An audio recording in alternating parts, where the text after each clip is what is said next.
Valérie Six pour la question suivante. Oui, merci Madame la Présidente. Alors, des territoires de notre région Hauts-de-France ont été habilités pour expérimenter le projet Territoire zéro chômeur de longue durée. Nous pouvons citer l'engagement de Loos, Valenciennes, Lille, Bailleul, Tourcoing.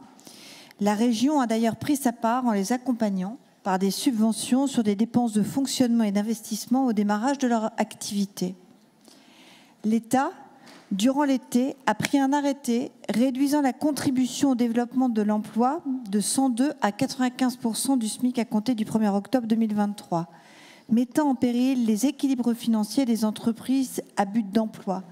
Je pense par exemple sur le territoire métropolitain à la Fabrique de l'Emploi, dans le quartier des Olivos.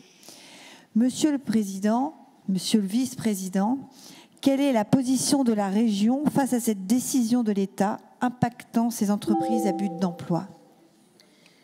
Je donne la parole à Arnaud de Cagny pour la réponse. Merci Madame la Présidente.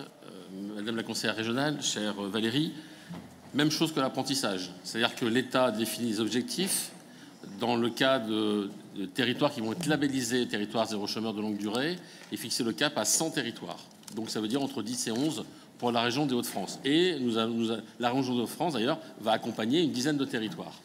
Et cet été, en catimini, le gouvernement est revenu sur l'accompagnement, sur les accompagnements autour du SMIC, sur ce type de dispositif. C'est-à-dire on change les règles du jeu en cours de mandature, ce qui est vraiment préjudiciable. Alors évidemment, nous sommes à côté des associations, Couras, que nous accompagnons par des subventions. C'est l'animateur qui anime le dispositif territoire de zéro chômeur de longue durée sur la région des Hauts-de-France. Donc nous les accompagnons. Vous l'avez dit, nous avons un dispositif que nous avons simplifié pour à la fois sur l'émergence et la création de ce type de dispositif à travers les entreprises à but d'emploi. Évidemment, nous ne pouvons que nous opposer à ce type de dispositif parce que ça peut remettre en cause certains territoires à se lancer dans la labellisation. Et puis évidemment, à travers ça, ce sont des personnes qui sont en insertion, qui recherchent un travail. Des fois, la période dans ce type de dispositif peut être longue. C'est un retour à l'emploi.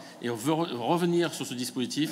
Et bien évidemment, c'est des personnes qui n'iront pas vers le chemin de l'emploi dans les années qui vont venir. Et on peut évidemment s'en inquiéter.